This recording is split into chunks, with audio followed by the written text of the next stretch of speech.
About the rationalisation. तो ये number system का एक बहुत ही इंपॉर्टेंट सा टॉपिक है जो आज आपको समझना है कि रेशनलाइजेशन होता क्या और क्यों करते हैं इसको। ठीक है, तो आप ये समझो कि रेशनलाइजेशन का स्टेप हम लोग तब लेते हैं जब हमारा डिनोमिनेटर जो है वो एक इरेशनल नंबर होता है। ठीक है, आप देख सकते हो यहाँ पे, जैसे सपोज करो यहाँ कोई भी नंबर है और यहाँ जो डिनोमिनेटर है आपका वो क्या है, इरेशनल है। यहाँ पर इरेशनल नंबर है, इरेशनल नंबर दैट मींस यहाँ पे मोस्टली आपको इरेशनल नंबर में स्क्वायर रूट वाले नंबर ही मिलते हैं। ठीक है, तो यहाँ पर नंबर ऊपर कुछ भी हो सकता है, वो रेशनल हो सकता है, ये भी रेशनल हो सकता है। ठीक है, बट जो आपका डिनोमिनेटर है वो कंपल्सरी है कि वो आपका इरेशनल होगा ही होगा। तो अगर किसी भी फ्रैक्शन में अगर आपको डिनोमिनेटर क्या मिल रहा है, इरेशनल मिल रहा है, तो आपको इरेशनल नंबर को वहां से हटाना होता है। ठीक है, इरेशनल नंबर को वहां से हटाते हैं जिससे कि हमारा जो डिनोमिनेटर हो जाए वो कैसा हो जाए, रेशनल हो जाए। तो इसी प्रोसेस को आप बोलते हो रेशनलाइजेशन। रेशनलाइजेशन क्या प्रोसेस है कि डिनोमिनेटर को रेशनलाइज किया जाता है। डिनोमिनेटर जहां जो इरेशनल नंबर होता है उस इरेशनल नंबर को हम हटा करके या उसमें मल्टीप्लाई कर सकते हैं, डिवाइड कर सकते हैं। जो प्रोसेस है भी रेशनलाइजेशन का हम लोग डिस्कस करेंगे। तो किसी एक प्रोसेस से हम अगर डिनोमिनेटर में जो इरेशनल नंबर है उसको हटा दें और वहां पर रेशनल नंबर ला दें, तो इसी प्रोसेस को आप बोलते हो रेशनलाइजेशन। अब इसको हम आपको एक एग्जांपल से समझाएं। सपोज कर लीजिए आपके पास यहाँ पर 2/√5 लिखा हुआ है, 2/√5 लिखा है, या √3 चलो लिख लेते हैं, √3 लिखा हुआ है। क्लियर? तो अगर आप देखोगे तो इसमें 2 क्या है, 2 तो रेशनल नंबर है और डिवाइड किया जा रहा है एक इरेशनल नंबर से। डिवीजन में क्या है, एक इरेशनल नंबर है। तो 2 और √3 का अगर आप डिवीजन करने जाओगे तो ये डिवीजन आपका पॉसिबल नहीं हो पाएगा। रीजन क्या है, समझिए ध्यान से, कि √3 क्या है, वो एक इरेशनल नंबर है। और इरेशनल नंबर कैसा होता है, इरेशनल नंबर होता है नॉन टर्मिनेटिंग, नॉन रिपीटिंग। तो यहाँ पर अगर √3 की वैल्यू अगर हम देखें तो वो क्या होगा, नॉन टर्मिनेटिंग और नॉन रिपीटिंग होगा।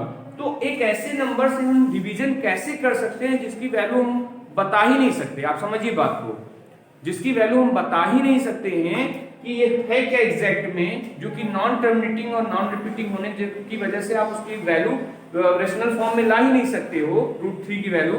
तो हम कैसे इसको डिवाइड कर पाएंगे? अभी भी आप इस बात को समझ नहीं पा रहे हो, हम आपको और करके दिखाते हैं। देखिए आप क्या करोगे, इसको लिख सकते हो 2/1.732 और इसके बाद आपको पता नहीं है नंबर क्या होगा, अभी और आगे चेंज होता चला जाएगा और ये कहां जा रहा है, टिल इंफिनिटी।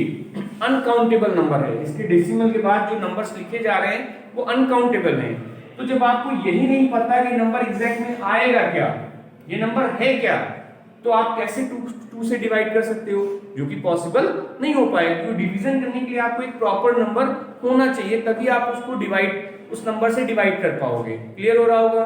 तो ऐसी सिचुएशन में अब जरूरत क्या हो गई कि ये जो √3 है वो डिनोमिनेटर में सही प्लेस पे तो है नहीं, क्योंकि वो इरेशनल नंबर है और इरेशनल नंबर से डिवीजन नहीं किया जा सकता। तो हम लोग क्या करेंगे कि इस √3 को डिनोमिनेटर से हटाएंगे और इस हटाने के प्रोसेस को ही, मतलब डिनोमिनेटर को रेशनलाइज करने के प्रोसेस को ही आप बोलते हो रेशनलाइजेशन। ठीक है, अब बात आती है कि √3 को कैसे हटाया जाए। अब ऐसे थोड़ी ना करेंगे कि रफ कर देंगे और हट गया, ऐसा तो हो नहीं सकता। ठीक है, कि आपने रफ कर दिया और हट गया, आपको एक प्रॉपर स्टेप से हटाना होगा। अब क्या करेंगे, √3 को अगर आप यहाँ से रेशनल फॉर्म में ले जाना चाहते हो तो होता क्या है कि जो भी स्क्वायर रूट में नंबर लिखा है सेम उसी स्क्वायर रूट नंबर से आप मल्टीप्लाई कर दो। ठीक है, क्या कर देंगे, जो भी स्क्वायर रूट में नंबर लिखा हुआ है सेम उसी स्क्वायर रूट नंबर से अगर हम मल्टीप्लाई करेंगे तो आपको पता है स्क्वायर रूट और स्क्वायर रूट हट जाएगा और आपको एक रेशनल नंबर मिल जाएगा। आप इस प्रॉपर्टी को अच्छे से जानते हो कि √x इंटू √x क्या होता है, x होता है। ठीक है, तो ऐसे सिचुएशन में जब डिनोमिनेटर में आपके पास एक इरेशनल नंबर है और वो सिंगल टर्म है, मोर देन 2 टर्म हो जाएगा तब तो उसका स्टेप को चेंज करना पड़ेगा। उसके लिए हम लोग को फिर उसके कॉन्जुगेट से मल्टीप्लाई करना पड़ जाता है। बट अभी क्या है कि एक सिंगल टर्म में अगर आपको एक इरेशनल नंबर मिल रहा है तो सेम उसी इरेशनल नंबर से आप मल्टीप्लाई कर दोगे तो ये क्या हो जाएगा, √3 इंटू √3 क्या हो जाएगा, 3 हो जाएगा। ठीक है, तो आप यहाँ पर लिख सकते हो 2 अपॉन स्क्वायर रूट ऑफ 3 का मल्टीप्लाई यहाँ पे आपने डिनोमिनेटर में किया, और जब आप डिनोमिनेटर में स्क्वायर रूट ऑफ 3 का मल्टीप्लाई कर रहे हो तो आपको न्यूमरेटर में भी करना पड़ेगा। तो आप यहाँ पर मल्टीप्लाई करोगे न्यूमरेटर में भी, और कुछ रिजल्ट आपका आ जाएगा 2√3 ऊपर में आ गया, और यहाँ पर देख सकते हो स्क्वायर रूट ऑफ 3 और स्क्वायर रूट ऑफ 3 का रिजल्ट आ जाएगा 3। इरेशनल नंबर है तो आपने लिया 2/√5। अब 2/√5 है तो हम देख पा रहे हैं डिनोमिनेटर में क्या दिख रहा है, √5 दिख रहा है, तो ये सही बात तो है नहीं भाई। According to the rule of the rationalisation की डिनोमिनेटर आपका हमेशा रेशनल नंबर होना चाहिए, रेशनल नंबर नहीं होना चाहिए। ये आगे चल करके आप इसको यूज भी करोगे, हायर क्लासेस में यूज होगा कि कभी भी आप कैलकुलेशन कर रहे हो, फिजिक्स में कर रहे हो, केमिस्ट्री में कर रहे हो, या कहीं भी किसी अदर सब्जेक्ट में मैथ में ही कर रहे हो, कहीं पर भी आप कैलकुलेशन करते हुए अगर आपको डिनोमिनेटर में इरेशनल नंबर मिलेगा तो आपसे बोला जाएगा कि ये इरेशनल नंबर को आप क्या बनाओ, रेशनल बनाओ, because it is not in correct form. ये करेक्ट फॉर्म नहीं है लिखने का। तो लिखने का करेक्ट फॉर्म क्या है कि डिनोमिनेटर हमेशा रेशनल नंबर होना चाहिए, इरेशनल नंबर नहीं होना चाहिए।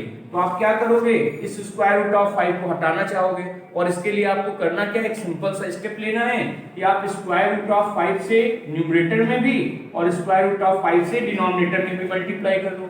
क्यों किया आपने, इसलिए किया कि स्क्वायर रूट ऑफ 5 और स्क्वायर ऑफ 5 एक दूसरे को कन्वर्ट करके 5 में चले जाएंगे। एक्सपोनेंट लॉ लगा करके आप चेक कर सकते हो। तो ये हो जाएगा 2√5/5, और न्यूमरेटर आपका क्या हो गया, एक रेशनल नंबर हो गया, और यही आपको बनाना होता है रेशनलाइजेशन में। अभी बात हम लोगों ने किया डिनोमिनेटर में केवल सिंगल टर्म का। अब यहाँ पे मोर देन 1 टर्म भी तो हो सकता है, 2 टर्म हो सकता है, 3 टर्म हो सकता है। तो अब हम लोग बात करेंगे कि अगर ऐसा हुआ कि यहाँ पे डिनोमिनेटर में जो इरेशनल नंबर तो होगा बट वो सिंगल टर्म में नहीं होगा। अब सिंगल टर्म में नहीं होगा तो कैसा होगा, जरा इस बात को समझिए। इसका सेकंड केस देखिए, ये तो फर्स्ट केस हुआ। अब हम लोग जरा इसके सेकंड केस की बात करेंगे कि अगर डिनोमिनेटर इरेशनल है, इरेशनल ही होगा, लेकिन डिनोमिनेटर इरेशनल होने के साथ साथ वहां पर मोनोमियल नहीं होगा, क्या होगा, हाँ, मतलब जो आपका बाइनोमियल हो जाएगा, वहां पर 2 टर्म आ जाएंगे, ठीक है। तो उस केस में अब आप ऐसे सिचुएशन में क्या स्टेप लोगे, इसको समझो। तो 2 अपॉन, आप सपोज कर लो यहाँ पे 2 + √3 है। अभी आपने देखा था कि केवल स्क्वायर रूट ऑफ 3 था। अभी पिछले क्लास क्वेश्चन में आपने देखा था कि वहां पे केवल स्क्वायर रूट ऑफ 3 था। तो स्क्वायर रूट ऑफ 3 था तो आपने स्क्वायर रूट ऑफ 3 से मल्टीप्लाई कर दिया। अभी स्क्वायर रूट ऑफ 3 ना होकर के यहाँ पे एक इरेशनल नंबर है, बट वो सम ऑफ रेशनल एंड इरेशनल के फॉर्म में देख सकते हो, 2 भी है और प्लस में √3 भी है। तो होल टर्म आपका क्या है, होल टर्म तो इरेशनल होगा। आपने पढ़ा है प्रॉपर्टी में कि sum of rational and irrational number is always irrational. तो ये हमारा 2 + √3 जो है वो क्या है, इरेशनल नंबर है। अभी आप क्या करना चाहोगे, ये है इरेशनल, ये है डिनोमिनेटर में इरेशनल नंबर, और इस इरेशनल नंबर को हमको रेशनल फॉर्म में लाना है। रेशनल फॉर्म में लाने के लिए क्या स्टेप ले सकते हैं। अब आप यहाँ पे ये नहीं कह सकते कि स्क्वायर रूट ऑफ 3 से मल्टीप्लाई कर दो। स्क्वायर रूट ऑफ 3 से अगर आप मल्टीप्लाई करोगे तो ये तो 3 हो जाएगा, लेकिन स्क्वायर रूट ऑफ 3 इसके साथ आ जाएगा। आप देखो 2 + √3 के साथ अगर आप मल्टीप्लाई कर दोगे स्क्वायर रूट ऑफ 3 का, तो ये मल्टीप्लिकेशन जो होगा दोनों में होगा ना। तो 2 के साथ हो जाएगा 2√3 और यहाँ हो जाएगा 3, तो फिर से ये √3 बचा रह जाएगा। तो ऐसे सिचुएशन में तब आपको सिंगल टर्म में आप इस काम को कर सकते हो, लेकिन जहां पर आपको मोर देन 1 टर्म मिल गया, 2 टर्म हो गया, 3 टर्म हो गया, तो आप फिर डायरेक्ट मल्टीप्लिकेशन नहीं करते, बल्कि इसके लिए एक कॉन्जुगेट तैयार करते हो। जो डिनोमिनेटर का इसको हम लोग इसको बोलते हैं रेशनलाइजेशन फैक्टर, ठीक है, रेशनलाइजिंग फैक्टर। अब हम लोग को इसके लिए एक आरएफ तैयार करना है, इसको शॉर्ट फॉर्म में आरएफ बोल सकते हैं, रेशनलाइजिंग फैक्टर। मतलब वो कौन सा टर्म है जिससे आप प्रोडक्ट करके उस डिनोमिनेटर को रेशनलाइज कर रहे हो, उसको हम लोग बोलते हैं आरएफ। तो यहाँ पर हम लोग को आरएफ तैयार करना होता है, आरएफ, इसका फुल फॉर्म है रेशनलाइजिंग फैक्टर।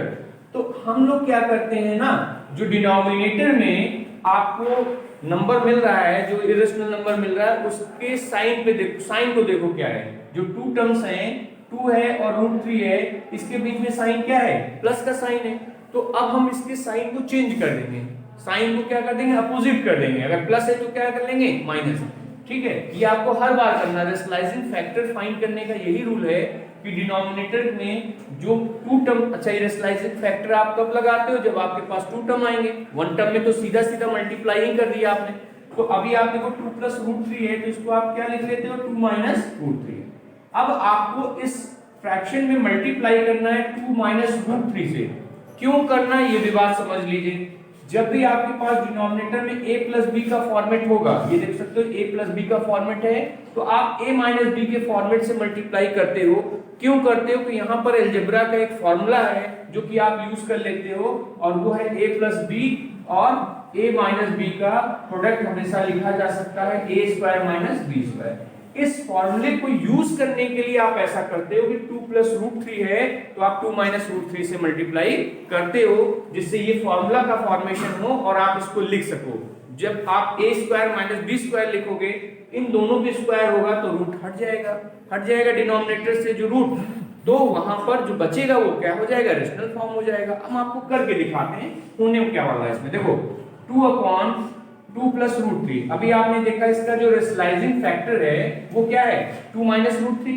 अगर प्लस में नंबर है तो उसको माइनस में लेके मल्टीप्लाई करोगे तो ये हो जाएगा 2 minus root 3 upon 2 minus root 3, multiply आपने कर दिया, ठीक है।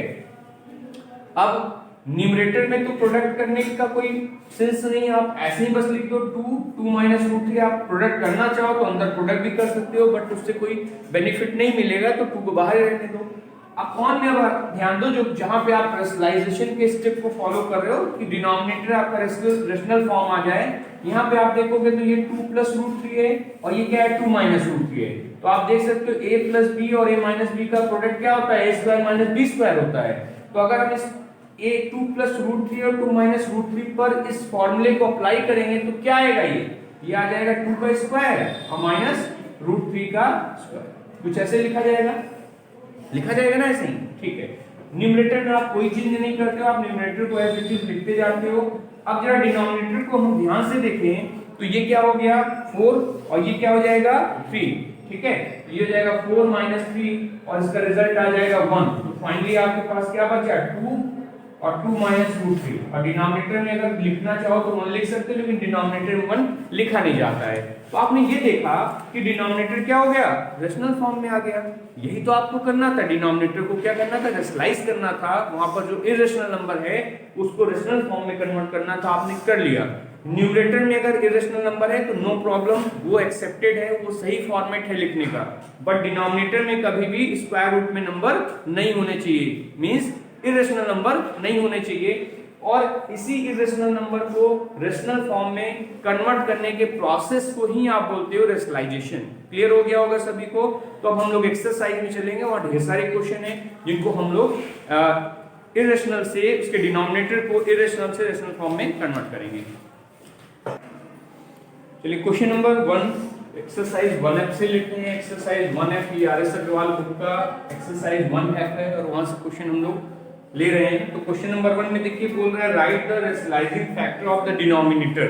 तो एक फ्रैक्शन दिया हुआ है 1 अपॉन रूट 2 प्लस रूट 3, ठीक है। और इसके लिए केवल आपसे पूछ ये रहा है कि इसका रेशनलाइजिंग फैक्टर आप बता दो। तो इसका रेशनलाइजिंग फैक्टर जिसको हम लोग शॉर्टकट में RF लिख सकते हैं, क्या हो जाएगा, आप लोग अच्छे से समझ पा रहे होंगे। इसका जो रेशनलाइजिंग फैक्टर होगा रूट 2 माइनस रूट 3 होगा। मतलब ये रेशनलाइजिंग फैक्टर है। अगर आप रेशनलाइजिंग फैक्टर से डिनोमिनेटर और न्यूमरेटर में मल्टीप्लाई कर दोगे तो जो इसका डिनोमिनेटर है वो क्या हो जाएगा, रेशनल हो जाएगा। आपने डिनोमिनेटर को क्या कर लिया, रेशनलाइज कर लिया, ठीक है। फिलहाल यहाँ पे रेशनलाइज करने के लिए नहीं बोला है, केवल आपसे RF पूछा है तो RF लिख करके आप छोड़ सकते हो। अब क्वेश्चन नंबर 2 में आते हैं। क्वेश्चन नंबर 2 में बोल रहा है rationalise the denominator of each of the following. काफी क्वेश्चन दिया है इसमें, 9 पार्ट्स में दिए हैं क्वेश्चन करने के। तो कुछ पार्ट्स हम लोग करके देख लेते हैं कैसे रेशनलाइज किया जाएगा। तो फर्स्ट पार्ट को अगर हम लोग लें तो फर्स्ट पार्ट में ये लिखा हुआ है 1 अपॉन स्क्वायर रूट ऑफ 7। तो आप देख सकते हो 1 अपॉन स्क्वायर रूट ऑफ 7 में डिनोमिनेटर आपका कैसा है, इरेशनल है। फोकस आप करिए, डिनोमिनेटर क्या है, इरेशनल है। क्यों रेशनलाइजेशन कर रहे हैं, रेशनलाइजेशन इसलिए कर रहे हैं, डिनोमिनेटर क्या है, इरेशनल है। इसको रेशनल बनाना है हमको। तो रेशनल बनाना है तो आप अभी पढ़ चुके होगी, जब सिंगल टर्म होगा तो उस केस में उसी से आप सेम रूट से मल्टीप्लाई करोगे तो स्क्वायर रूट हट जाता है डिनोमिनेटर का। तो आप यहाँ लिख सकते हो square root of 7 upon square root of 7। आपने न्यूमरेटर डिनोमिनेटर दोनों में स्क्वायर रूट ऑफ 7 से मल्टीप्लाई किया, ये हो जाएगा स्क्वायर रूट ऑफ 7 अपॉन 7। और देख सकते हो जो डिनोमिनेटर है वो कैसा हो गया, रेशनल हो गया। और यही करने के लिए बोला गया था, ठीक है। अब आइए क्वेश्चन नंबर हम लोग ले लेते हैं थर्ड में आप देख लो 1 अपॉन 2 प्लस रूट 3 दिया हुआ है, क्लियर। 1 अपॉन 2 प्लस रूट 3 है, तो डिनोमिनेटर में क्या है, डिनोमिनेटर में कैसा नंबर है, इरेशनल नंबर है। देख सकते हो 2 प्लस रूट 3 है, तो ये आपका कंप्लीट जो नंबर है वो इरेशनल है। जबकि अगर आप टर्म वाइज देखोगे तो 2 क्या है, रेशनल है, रूट 3 क्या है, इरेशनल है। बट हम लोग ये जानते हैं कि sum of rational and irrational number is always irrational, तो ये कंप्लीट इरेशनल नंबर है। अब आपको इसको क्या बनाना है, रेशनल बनाना है। और जब भी आपको ये बताया गया है 1 टर्म से ज्यादा हो जाए, 2 टर्म हो जाए, 3 टर्म हो जाए, तो हमको जरूरत पड़ती है आरएफ की, रेशनलाइजिंग फैक्टर की। तो अब यहाँ पे आप आरएफ लिखोगे, RF इक्वल टू हो जाएगा 2 माइनस रूट 3। आप देख सकते हो 2 प्लस रूट 3 है, इसलिए इसका रेशनलाइजिंग फैक्टर होगा 2 माइनस रूट 3। अब आप 2 माइनस रूट 3 से न्यूमरेटर डिनोमिनेटर दोनों में मल्टीप्लाई कर दो, तो ये हो गया 1 अपॉन 2 प्लस रूट 3, और 2 माइनस रूट 3 से आपने न्यूमरेटर डिनोमिनेटर दोनों में मल्टीप्लाई किया। न्यूमरेटर में तो 1 में प्रोडक्ट होगा, तो एज इट इज रहेगा 2 माइनस रूट 3। और डिनोमिनेटर में हमेशा जब भी आप रेशनलाइजेशन का स्टेप कर रहे हो, तो आप ये अच्छे से समझ लो कि हमेशा आपको डिनोमिनेटर में एक फॉर्मूले की जरूरत पड़ेगी, और वो है, अभी बताया भी था आपको कि ये a प्लस बी का फॉर्म दिखेगा, और ये वाला जो आप RF लिखते हो a माइनस बी का फॉर्म हो जाता है। हो सकता है ये a माइनस बी का फॉर्म हो, और जो RF लिखो वो a प्लस बी का फॉर्म हो जाए। मतलब always you will use the identity a plus b a minus b equal to a square minus b square. तो याद रखिएगा डिनोमिनेटर में और कुछ नहीं होगा, डिनोमिनेटर में हमेशा आपको a square minus b square ही यूज करना होगा, ठीक है, जब आप RF से मल्टीप्लाई कर रहे हो। तो आप देख सकते हो ये फॉर्मेशन किस तरीके का आपको दिख रहा है, ये हो गया A और ये हो गया B, और आप सेम नंबर देखिए यहाँ भी है, ये हो जाएगा A और ये हो जाएगा B, बट चेंज क्या है, प्लस और माइनस में। फॉर्मूला आपने पढ़ा है, आइडेंटिटी पढ़ा है अलजेब्रा में, और इसका रिजल्ट होता है a square minus b square. तो आप क्या लिख सकते हो, 2 स्क्वायर माइनस रूट 3 स्क्वायर। ठीक है, आप आइडेंटिटी को यहाँ शो भी कर सकते हो कि कौन सी आइडेंटिटी हम लोगों ने यूज की है। तो ये हो जाएगा a square minus b square. ठीक है, अब आप जरा रिजल्ट देखिए क्या आने वाला है, 2 माइनस रूट 3 अपॉन में हो जाएगा 4 माइनस 3। ये 2 का स्क्वायर 4 हुआ, रूट 3 का स्क्वायर आपको यहाँ पर मिलेगा, यहाँ स्क्वायर लगा दिया जाए, और रूट 3 का स्क्वायर यहाँ पर 3 हो जाएगा। तो आप देख सकते हो 2 माइनस रूट 3 अपॉन 1 आ गया, और 1 डिनोमिनेटर में आप नहीं लिखोगे तो भी आप लिख सकते थे 2 माइनस रूट 3 केवल लिख सकते थे। तो अब डिनोमिनेटर है वो डिनोमिनेटर क्या हो गया, रैशनल हो गया। डिनोमिनेटर को ही हम लोग को रेशनलाइज करना था। ठीक है, और ये आपने कंप्लीट कर लिया। चलिए नेक्स्ट क्वेश्चन लेते हैं। आप क्वेश्चन नंबर 5 ले लो, तो डिफरेंट क्वेश्चन लेके हम आपको समझा दें। अब सेकंड क्वेश्चन का ही क्वेश्चन नंबर 5 करते हैं। सेकंड क्वेश्चन में क्वेश्चन नंबर 5 क्या है, जरा देखिए क्या है इसमें गिवन, और किस तरीके से इसका आरएफ निकाला जाएगा, और कैसे इसको हम डिनोमिनेटर को रेशनलाइज कर पाएंगे। 1/5 प्लस 3 रूट 2। ठीक है, तो आप देख सकते हो जो डिनोमिनेटर है, फिर से आप देखिए डिनोमिनेटर कैसा है, इरेशनल है। क्यों रेशनलाइजेशन कर रहे हैं, रेशनलाइजेशन क्यों कर रहे हैं, डिनोमिनेटर क्या है, इरेशनल है, इसलिए कर रहे हैं। डिनोमिनेटर को हमको क्या बनाना है, रैशनल फॉर्म में ले आना है। तो अब आप क्या करोगे, आरएफ लिख लोगे, इसका आरएफ हो जाएगा 5 माइनस 3 रूट 2, और आप आरएफ से इसके न्यूमरेटर डिनोमिनेटर में मल्टीप्लाई कर दीजिए।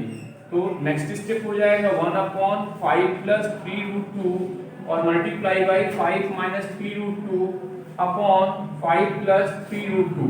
और आप देख सकते हो कि ये 5 माइनस 3 रूट 2 न्यूमरेटर में ही सेम रह जाएगा, बिकॉज यहाँ पे 1 है, और डिनोमिनेटर में फिर से फॉर्मेशन होगा फॉर्मूले का, और फॉर्मूला है a plus b in 1 bracket a minus b. यहाँ पे माइनस की साइन लगाना है क्योंकि ये प्लस है तो ये माइनस होगा, a प्लस बी, और यहाँ हो गया a माइनस बी का फॉर्मेशन, और इसका जो प्रोडक्ट होगा वो क्या बन जाएगा, a square minus b. Clear हो गया होगा, स्टेप क्लियर बिल्कुल। अब हम लोग डायरेक्ट कंटिन्यू कर लें। तो फॉर्मूला जो लग रहा है अच्छे से सभी को समझ में आ रहा है, फॉर्मूला क्या लग रहा है, हर बार आपको यही करना है जब भी आप रेशनलाइजेशन के प्रोसेस को करोगे, डिनोमिनेटर में यही होने वाला है। अब आप इसको और सॉल्व कर लीजिए, 5 माइनस 3 रूट 2, और इसका स्क्वायर होगा तो ये 25 हो गया, और इसका स्क्वायर होगा तो 9 हुआ, ये 2 हो जाएगा स्क्वायर होने पे, क्योंकि स्क्वायर रूट लगा है तो स्क्वायर रूट ऑफ 2 ही होगा, और ये 9 हो जाएगा, 9 × 2 आपको मिल गया 18। और इसको आप और सिंप्लीफाई कर लो तो आपको मिल जाएगा यहाँ पर 7। तो आप देख सकते हो जो डिनोमिनेटर हमारा था वो गिवन क्या था, 5 प्लस 3 रूट 2, ये है डिनोमिनेटर, देख सकते हो जो कि इरेशनल नंबर था, और यहाँ पर आपने इसको क्या बना दिया, रेशनल बना दिया। ठीक है, इसी प्रोसेस को आप बोलते हो रेशनलाइजेशन ऑफ डिनोमिनेटर। कंप्लीट करिए इसको। आइए क्वेश्चन आपको और करके दिखा देते हैं, और एक क्वेश्चन हम लोग ले लेते हैं, ये क्वेश्चन नंबर 8, क्वेश्चन नंबर 8 ले लेते हैं। क्वेश्चन नंबर 2 का ये 8 पार्ट है, तो देखिए इसको कैसे कंप्लीट करेंगे आप। ये क्वेश्चन नंबर 2 का 8 पार्ट है, और इसमें दिया है 1 plus root 2 upon 1 minus root 2, ठीक है। तो डिनोमिनेटर देखो रेशनलाइज करना है, यहाँ पे कॉन्सेप्ट आप समझिएगा। आपको न्यूमरेटर में भी इरेशनल नंबर मिलेंगे, न्यूमरेटर में भी मिलेंगे, जैसा कि आप देखिए यहाँ भी इरेशनल नंबर है, तो उससे आप परेशान नहीं होंगे, क्योंकि न्यूमरेटर में तो आप इरेशनल नंबर को लिख सकते हो, ये करेक्ट फॉर्म होगा। बट डिनोमिनेटर से आपको इरेशनल नंबर को रिमूव करना होता है। कहां से हटाना होता है? डिनोमिनेटर से। तो हम लोग रेशनलाइजेशन करेंगे किसके लिए? डिनोमिनेटर के लिए। अब यहाँ न्यूमरेटर के लिए मत करने लगना, न्यूमरेटर में तो रूट में नंबर हम लोग लिख ही रहे हैं ना, डिनोमिनेटर से हटा रहे हैं। तो यहाँ डिनोमिनेटर में अगर आपको इरेशनल नंबर दिख रहा है तो उस डिनोमिनेटर को ही क्या किया जाता है? रेशनलाइज किया जाता है, और सारे स्टेप वही होंगे जो अभी तक आप करते आए हो। तो आप सबसे पहले लिखोगे आर है, रेशनलाइजिंग फैक्टर हो जाएगा 1 प्लस रूट 3। आप देख सकते हो, आप यहाँ देख सकते हो कि यहाँ पे जो डिनोमिनेटर है 1 प्लस रूट 3 है, 1 माइनस रूट 2 है, तो 1 माइनस रूट 2 है, तो यहाँ माइनस की साइन है, तो आप देख लीजिए यहाँ पे हमने प्लस की साइन कर दी और सेम नंबर रखा हुआ है। आप इसी से प्रोडक्ट करते हैं न्यूमरेटर एंड डिनोमिनेटर में, 1 plus root 2 upon 1 minus root 2, आपने प्रोडक्ट किया 1 plus root 2 upon 1 plus root 2 से। देखो न्यूमरेटर में न्यूमरेटर का प्रोडक्ट होगा, तो इस बार आप देख सकते हो ये जो नंबर आ रहे हैं वो सेम आ रहे हैं, 1 प्लस रूट 2 यहाँ भी है, 1 प्लस रूट 2 यहाँ भी है, तो क्या हो जाएगा? होल स्क्वायर हो जाएगा, सेम टर्म है तो स्क्वायर हो जाएगा इसका। तो ये हो गया 1 प्लस रूट 2 का होल स्क्वायर। आप देख सकते हो यहाँ भी 1 प्लस रूट 2, यहाँ भी 1 प्लस रूट 2 है, तो 1 प्लस रूट 2 का होल स्क्वायर हुआ। अपॉन में अगर आप देखो तो यहाँ डिनोमिनेटर क्या है? 1 माइनस रूट 2 है, और यहाँ पर क्या है? 1 प्लस रूट 2 है। कौन सा फॉर्मूला यूज होने वाला है? a square minus b square. तो ये हो जाएगा 1 का स्क्वायर माइनस रूट 2 का होल स्क्वायर। और इसको आप और सिंप्लीफाई करो, और इसको भी आप सिंप्लीफाई कर सकते हो, स्क्वायर है तो a प्लस b का होल स्क्वायर का फॉर्मूला भी आपको पता है। तो 1 प्लस रूट 2 का स्क्वायर, यहाँ पे भी आप स्क्वायर लिख सकते हो, बाकी 1 का स्क्वायर तो 1 ही होगा, 2 इंटू 1 इंटू रूट 2। यहाँ पे जो न्यूमरेटर में आपने फॉर्मूला यूज किया वो कौन सा फॉर्मूला यूज किया? a प्लस b होल स्क्वायर का, a square plus b square plus 2ab, ठीक है। और यहाँ से आप देखिए 1 का स्क्वायर 1 ही रहेगा, और यहाँ पर रूट 2 का स्क्वायर 2 हो जाएगा। फाइनली यहाँ पे न्यूमरेटर में अगर आप देखो तो क्या हो जाएगा? 1 प्लस ये रूट 2 का स्क्वायर 2 बनेगा, और ये प्लस 2 रूट 2 हो गया। डिनोमिनेटर में आपको मिला -1, तो इसको और सिंप्लीफाई कर सकते हो, 3 प्लस 2 रूट 2 अपॉन -1, ठीक है। और आप -1 को आगे फ्रैक्शन के साथ भी लिख सकते हो। फिलहाल आपको करना था डिनोमिनेटर को रेशनलाइज, तो डिनोमिनेटर क्या हो गया? रेशनलाइज हो गया, और डिनोमिनेटर में आपको रेशनल नंबर मिल गया। और आप देख सकते हो यहाँ पर डिनोमिनेटर में क्या दिया हुआ था? एक रेशनल नंबर दिया हुआ था, और आपने इसको रेशनल फॉर्म में कन्वर्ट कर दिया।